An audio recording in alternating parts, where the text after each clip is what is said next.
Have you ever said, money isn't important, and avoided opening your banking app for weeks? I get it. I've been there. And I want to talk to you directly. Because maybe the problem isn't money. Maybe the problem is fear. I used to live in Surabaya. Then I moved to Jakarta, the capital city of Indonesia. Like many of you, I came with big dreams. A new job in a new city, but with an almost empty wallet because of all the things I had to buy for our new home. There was a time I didn't check my bank account for months, not because I didn't care, but because I couldn't face the reality. One day, I went to a mini market to buy diapers and milk for my son. Right there, in public, my card got declined. I couldn't pay. I felt humiliated. Like I had failed, not just financially, but as a father, as a provider. I didn't avoid money because I was careless. I avoided it because I felt like I had no control. It was scary. I've heard people say, money isn't important. Some say it's dangerous. Others say it's unspiritual. And honestly, I used to think like that too. But deep down, what I wanted was simple. I wanted freedom. Freedom to make decisions without fear. Freedom to take care of my family without second-guessing every transaction. I want my son to grow with skills from young, learning piano, basketball, even abacus. I wanted clarity, dignity. I wanted to stop feeling guilty just for needing more. And more than anything, I wanted to understand money, not worship it, not run from it, but to use it well, like as a tool, like leverage. But the truth is, you can't use a tool you refuse to even look at.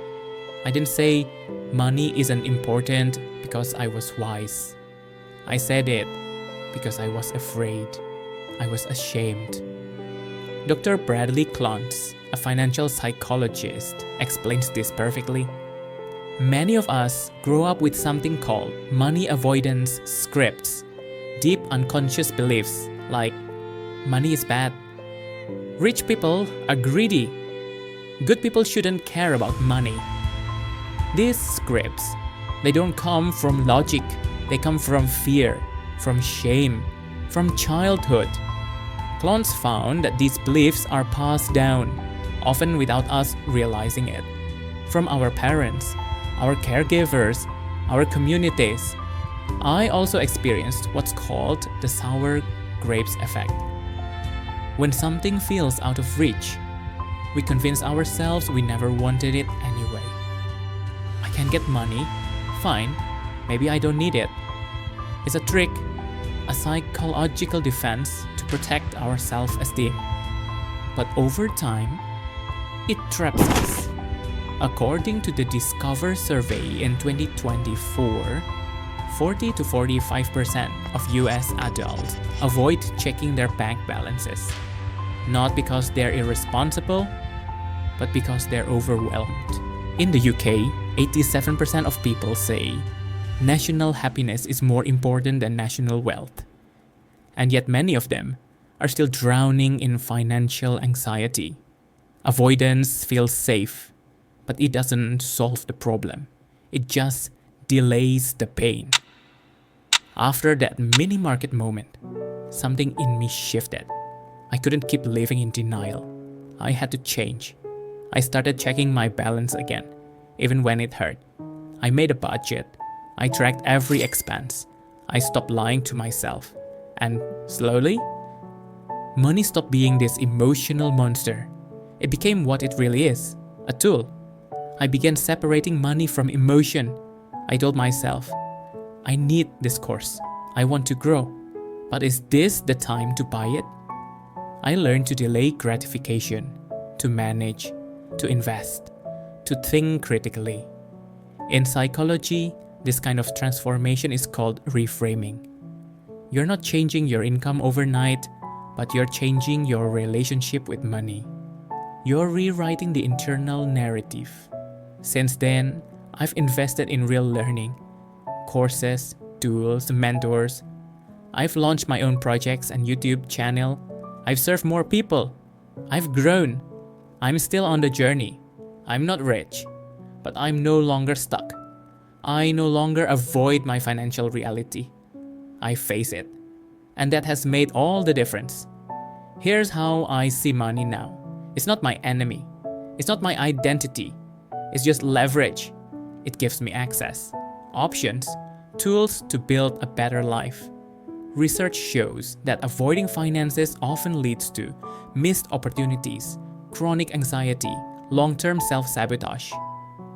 But people who face their money head-on gain more control, better decision-making, and healthier confidence. So maybe, right now, you're in that same space. Afraid to check, afraid to look, telling yourself money doesn't matter just to survive another day. But here's the truth. That belief, it's not always a life philosophy. Sometimes, it's just pain. Wearing a mask, money is not evil. But avoiding it, that's dangerous because what you avoid will eventually control and limit you. Money is not who you are. It's just a tool to build the version of you that you want to become. That version who leads better, learns faster, and lives freer. As for my Christian faith, I believe that loving money is sin, but money itself is not. It's how we use it that reveals what's inside our hearts. So here's your challenge today. No guilt, no pressure, just one small step. Open your banking app, face the number, even if it's scary. Write it down, make one small plan. You don't have to solve everything today. You don't need to become a millionaire, but you do need to stop running, because the sooner you face your finances, the sooner you take your freedom back. If your finances are a mess right now, it's okay. What matters is what you do next. It's not too late for you. You can take early action. One small step, one honest look, one shift in mindset. Thank you for listening. This comes from my own experience. I hope this helped you take that one step forward. If this message speaks to you, please like, share, or subscribe. Let's grow together in this community.